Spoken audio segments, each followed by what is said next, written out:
Hi hello welcome to post 360. నేను మీ మురళీ రాపల్లి.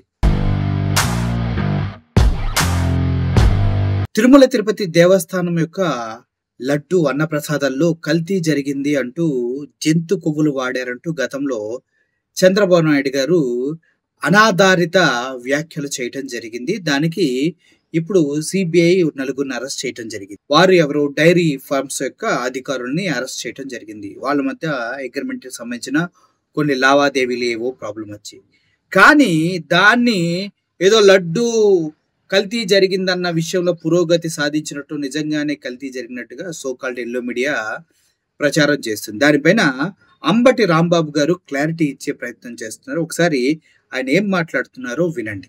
లడ్డూ ప్రసాదానికి ఆవు నెయ్యిని పవిత్రంగా వాడతారు.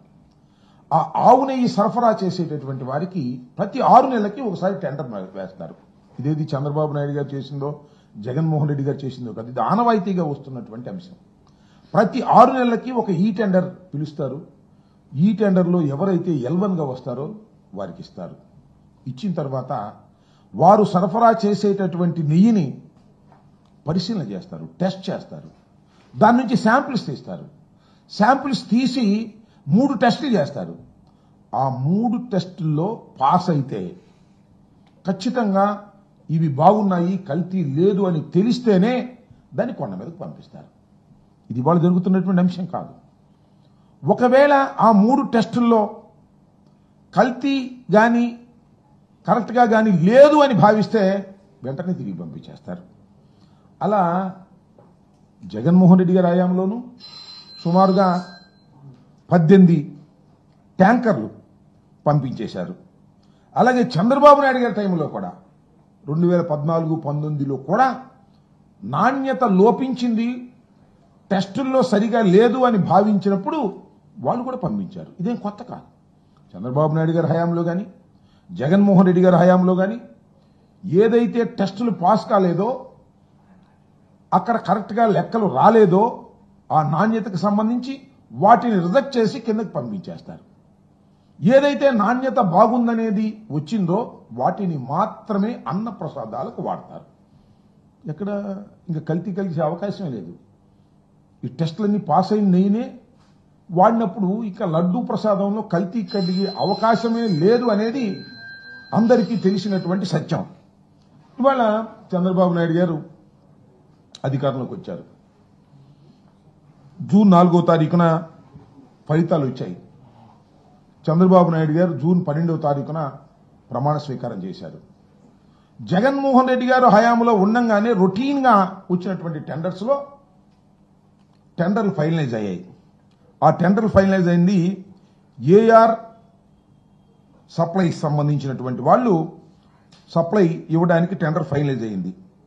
వాళ్ళు సప్లై ఎప్పటి నుంచి చేయటం మొదలెట్టారు అంటే జూన్ 12, 21, 25, 4 ఇవన్నీ కూడా చంద్రబాబు నాయుడు గారు ముఖ్యమంత్రి అయిన తరువాత మాత్రమే సరఫరా ప్రారంభమైంది. ఆ సరఫరా ప్రారంభమైతే జూన్ 12, జూన్ 21, జూన్ 25, జూన్ 4 తారీఖుల్లో వచ్చినటువంటి ట్యాంకర్లన్నీ కూడా టెస్టులు చేశారు, శాంపిల్స్ తీసుకున్నారు, బ్రహ్మాండంగా ఉన్నాయని పంపించారు. ఆ తర్వాత జూలై 6వ తారీఖున, జూలై 12వ తారీఖున కొన్ని ట్యాంకర్లు వచ్చాయి. ఆ ట్యాంకర్లను టెస్ట్ చేశారు, అవి ఫెయిల్ అయినాయి. ఫెయిల్ అయిన వాటిని తిరిగి పంపించేశారు. ఇది జరిగినటువంటి అంశం. చంద్రబాబు నాయుడు గారి హయాంలో కూడా ఇలాగే 14-19లో కూడా సుమారుగా 15 ట్యాంకర్లను ఈ విధంగా వెనక పంపించేశారు. జగన్మోహన్ రెడ్డి గారి హయాంలో 18 ట్యాంకర్లని వెనక్కి పంపించారు. ఇలా ఏదైతే ట్యాంకర్లు వచ్చాయో ఆ 4 ట్యాంకర్లన్నీ నెయ్యిని వాడుకోకుండా వెనక్కి పంపించేశారు. అయిపోయింది.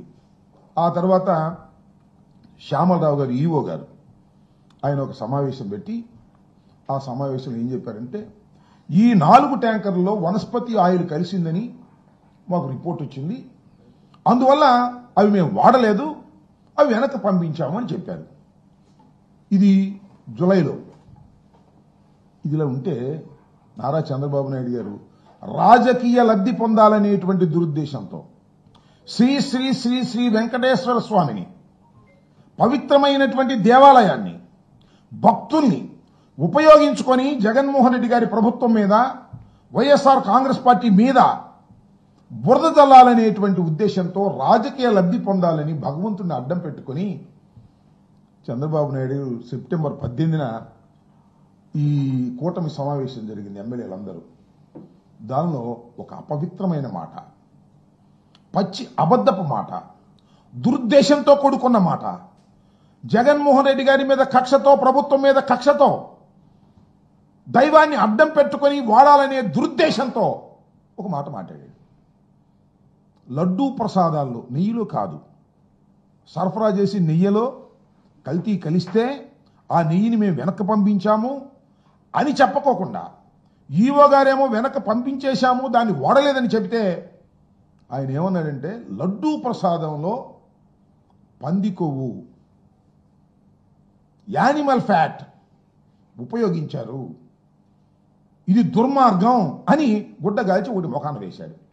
ఒక అబద్ధ ప్రచారాన్ని వేశాడు. దాన్నే ఇవాళ లాక్కోలేక పీక్కోలేక కింద మీద పడతా ఉన్నాడు. సో విన్నారు కదా, అంబటి రాంబాబు గారు చాలా క్లియర్ గా చెప్తూ ఉన్నారు. ప్రతి 6 నెలలకు ఒకసారి టెండర్లు పిలుస్తారు. ఆ టెండర్లో ఎవరు L1 గా వస్తే వారికి లడ్డు తయారీలో వాడేటటువంటి నెయ్యిని సరఫరా చేసి కాంట్రాక్ట్ ఇవ్వటం జరుగుతుంది. అలా కాంట్రాక్ట్ పొందిన వాళ్ళు నెయ్యిని సరఫరా చేసినప్పటికీ తిరుమల తిరుపతి దేవస్థానంలో ఉన్నటువంటి ల్యాబ్లో అన్ని రకాల టెస్టులు చేసిన తర్వాత క్వాలిటీ స్టాండర్డ్స్ కి, ప్యూరిటీ స్టాండర్డ్స్ కి కరెక్ట్ గా ఉన్న నెయ్యిని మాత్రమే తిరుమల తిరుపతి అన్నప్రసాదాల్లో, లడ్డూల్లో వాడటానికి ఉపయోగిస్తారంటూ స్పష్టం చేయటం జరిగింది. అలా కాని పక్షంలో జగన్మోహన్ రెడ్డి హయాంలో 18 ట్యాంకర్లని తిప్పి పంపించేశారు 2019 నుంచి 24 మధ్యలో.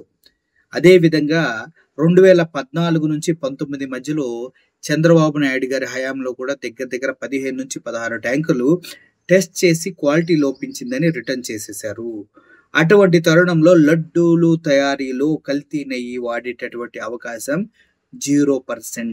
కానీ రాజకీయ ప్రయోజనాల కోసమే ఇటువంటి అనుచితమైన వ్యాఖ్యలు చేసి అఖిలాండ కోటి బ్రహ్మాండ నాయకులు భక్తుల్ని సంశయంలో పడేసి వారి మనోభావాలు దెబ్బతీసే విధంగా చంద్రబాబు నాయుడు గారు మాట్లాడారు. దాన్ని కప్పిపుచ్చుకోవడానికి ఎల్లో సోషల్ మీడియా, అదేవిధంగా ఎల్లో ఛానల్స్ ప్రయత్నిస్తున్నాయని తెలుస్తుంది. ఒకసారి నిజాలు మీరు గమనించవలసిన అవసరం ఎంతైనా ఉంది.